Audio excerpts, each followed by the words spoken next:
Hello friends, welcome R D nursing classes. आज हम आपके लिए लेकर आए हैं एजीपीजे लखनऊ की स्टाफ नर्स एग्जाम के रिलेटेड मोस्ट इंपॉर्टेंट क्वेश्चंस। तो चलिए वीडियो को शुरू करते हैं। Question number 1, which of the following quadricep femoris muscles helps in flexion of the thigh? Option 1 vastus medialis, option 2 vastus lateralis, option 3 rectus femoris, option 4 vastus intermedius. Correct answer यहाँ पे हमारा हो जाएगा option 3 rectus femoris. Question number 2, which of the following hormone is not secreted from the anterior pituitary? Option 1 prolactin, option 2 oxytocin, option 3 human growth hormone, option 4 adrenocorticotropin। तो यहाँ पे correct answer हमारा हो जाएगा ऑप्शन 2 ऑक्सीटोसिन। ऑक्सीटोसिन जो होता है वो पोस्टीरियर पिट्यूटरी सिक्रेट करती है। Okay. Question number 3, tarsals of the ankle are example of which type of bone? Option 1 sesamoid bone, option 2 short bone, option 3 long bones, option 4 pneumatic bones. तो correct answer हमारा यहाँ पे हो जाएगा option 2 short bones. जो tarsals of ankle होते हैं वो शॉर्ट बोन होते हैं। Question number 4, what is the approximate maximum air volume in the lung for normal healthy adult? Option 1 300 ml, option 2 6000 ml, option 3 3000 ml, option 4 2400 ml। तो correct answer यहाँ पे हमारा हो जाएगा ऑप्शन 2 6000 ml। जो 6000 ml होता है ये टोटल लंग कैपेसिटी होता है। इसमें बहुत सारी कैपेसिटीज देखने को मिलती है, जैसे कि यहाँ पे टाइडल वॉल्यूम होता है, इंस्पिरेटरी वॉल्यूम होता है, एक्सपिरेटरी वॉल्यूम होता है और रेस्पिरेटरी रेसिडुअल वॉल्यूम होता है। ओके, ये टोटल मिला के जो बनता है वो 6000 ml होता है। Okay. Question number 5, which of the following parts of the brain control body temperature? Option 1 amygdala, option 2 pons, option 3 hypothalamus, option 4 hippocampus. So body temperature जो कंट्रोल करता है वो हाइपोथैलेमस करता है। Correct answer option 3 hypothalamus. Question number 6, carpometacarpal joint is an example of which of the following type of joints? Option 1 saddle, option 2 hinge, option 3 ball and socket, option 4 pivot. तो carpometacarpal joint जो होता है ये saddle joint होता है। Okay. Question number 7, which of the following is an example of ball and socket joint? Option 1 skull joint, option 2 thumb joint, option 3 hip joint, option 4 elbow joint. So ball and socket joint जो होते हैं ये hip joint और shoulder joint होते हैं। Okay, option 3 is the correct answer. Question number 8, the apex of the heart is form mostly by the?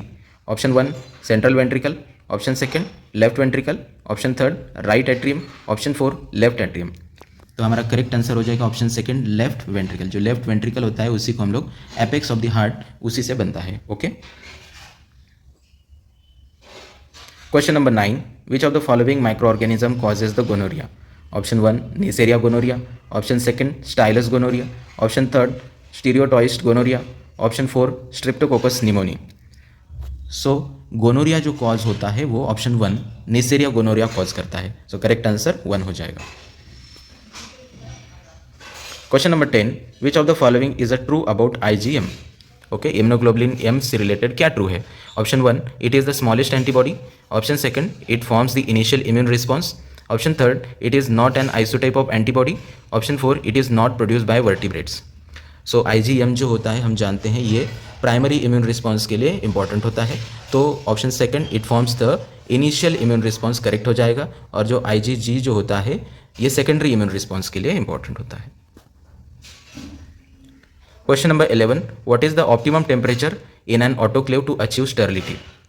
Option 1 34 degree Celsius for 30 minute, option 2 60 degree Celsius for 30 minute, option 3 121 degree Celsius for 30 minute, option 4 27 degree Celsius for 20 minute.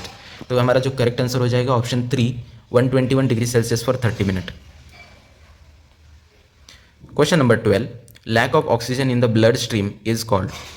Option 1 hypoxia, option 2 anoxemia, option 3 hypoxemia, option 4 cyanosis. तो यहाँ पे हमें पूछा है lack of oxygen in the blood stream. तो blood stream जब पूछा है तो करेक्ट आंसर हो जाएगा हाइपोक्सेमिया। टिश्यू पूछते तो हाइपोक्सिया होता, लेकिन हमें ब्लड स्ट्रीम पूछा है तो हाइपोक्सेमिया होगा। Question number 13, which of the following medication order is administered immediately and only once? Option 1 PRN order, option second single order, option third standing order, option four stat order. तो जब हमें पूछा जाता है कि administered immediately and only once, तो वो होता है स्टैट ऑर्डर। तो option four is the correct answer. Question number 14. Which of the following vaccine is routinely given in the pregnancy? Option A influenza, option B oral polio, option C tetanus, option D rabies. So pregnancy में routinely दिया जाने वाला जो vaccine है वो होता है tetanus. तो option C is the correct answer. Question number 15. Following death, the subjective response experienced by the surviving loved ones is called. Option 1 mourning, option 2 compliance, option 3 bereavement, option 4 grief. तो इसका correct answer हो जाएगा option third बेरियोमेंट। बेरियोमेंट को हम कहते हैं it is a subjective response experienced by the surviving loved ones. Okay. Question number 16. Movement of the joint away from the mid line of the body is called. So हमें पूछा गया है movement of joint away from the mid line. Option 1 adduction, option 2 addiction, option 3 adhesion, option 4 abduction. एक बात याद रखिए, जब आपको अवे फ्रॉम पूछा जाए तो ये याद रखना है हमें, ये बी और ये डी। तो यहाँ पे ये जो बी और डी है ये अवे है, तो करेक्ट आंसर हमारा हो जाएगा एबडक्शन यहाँ पे। अगर हमें टूवर्ड्स द बॉडी पूछा है तो आंसर हो जाता है एडक्शन। ये डी और ये डी जो है पास में दिखते हैं और ये जो है वो अपोजिट दिखते हैं, तो इससे आप याद रख सकते हैं। Okay, correct answer is for abduction. Question number 17. Stiffness in the body that occurs 2 to 4 hours after death is called. Option 1 rigor mortis, option 2 liver mortis, option 3 algar mortis, option 4 stiff mortis. तो यहाँ पे correct answer जो हो जाएगा stiffness body में हो जाती है डेथ के बाद में 2 to 4 आवर्स, तो करेक्ट आंसर हो जाएगा ऑप्शन 1 राइगर मोर्टिस, उस कंडीशन को कहते हैं। ओके, तो यहाँ पे हम देखेंगे कि अल्गर मोर्टिस क्या है और लिवर मोर्टिस क्या है।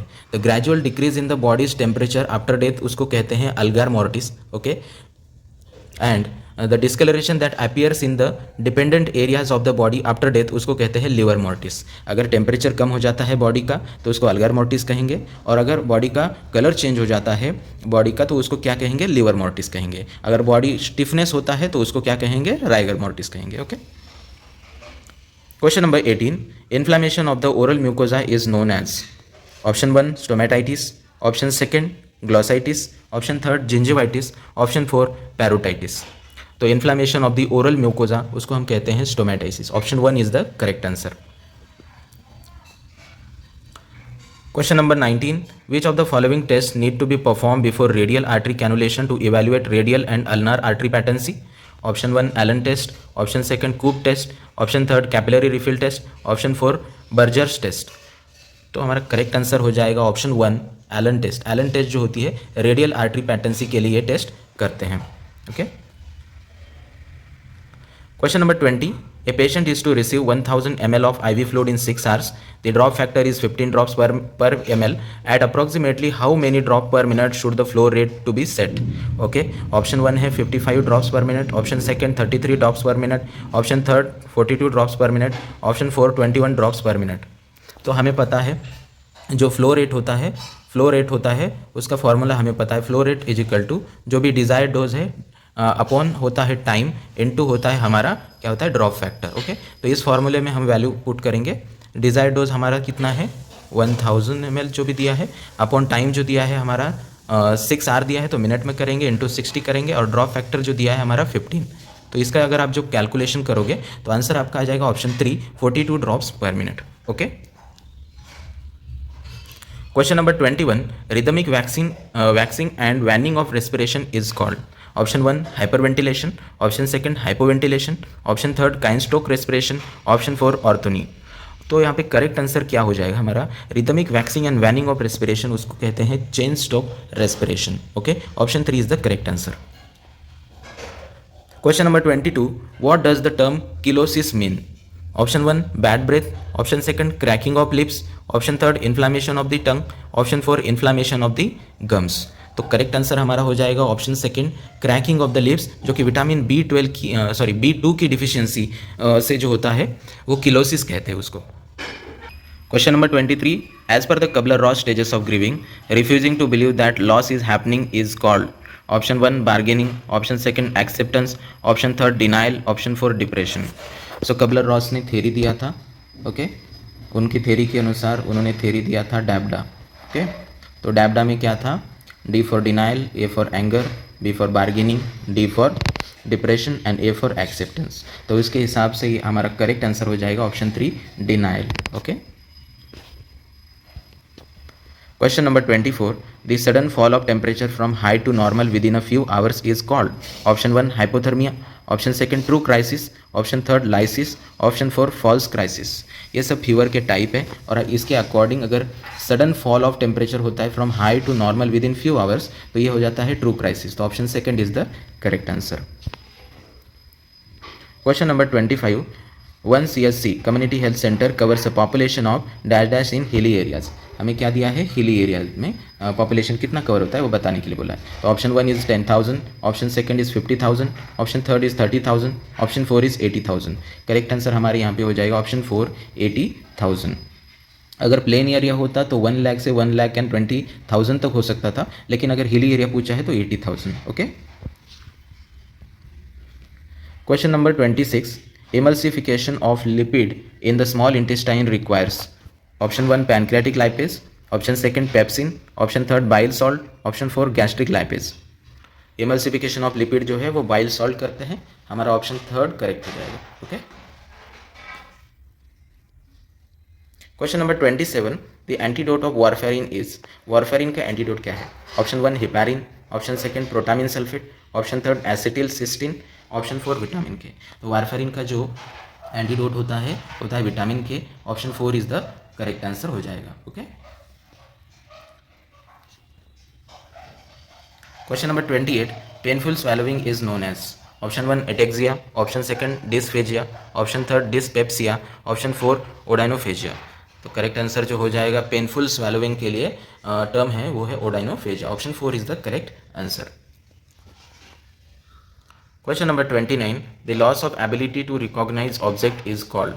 Option 1 agnosia, option 2 ataxia, option 3 dysarthria, option 4 alexia. तो यहाँ पे जो करेक्ट आंसर हो जाएगा वो हो जाएगा ऑप्शन 1 एग्नोजिया। एग्नोजिया ये होता है term loss of ability to recognise object के लिए। Okay, question number 30. Diabetes insipidus is caused by the deficiency of which of the following hormone. Option 1 insulin, option 2 renin, option 3 anti diuretic, option 4 glucagon. तो diabetes जो insipidus होता है ये deficiency से होता है एंटी डायरेटिक हार्मोन की। Okay, तो option 3 is the correct answer हमारा हो जाएगा। ऑक्सीटोसिन और एंटी डायरेटिक हार्मोन को पोस्टीरियर पिट्यूटरी जो है वो सिक्रेट करती है। Okay, so thank you for the watching this video. I hope this video will help you in the exam. Okay, please join our WhatsApp group and Telegram group for more question session and nursing vacancy updates. Thank you so much. Have a good day.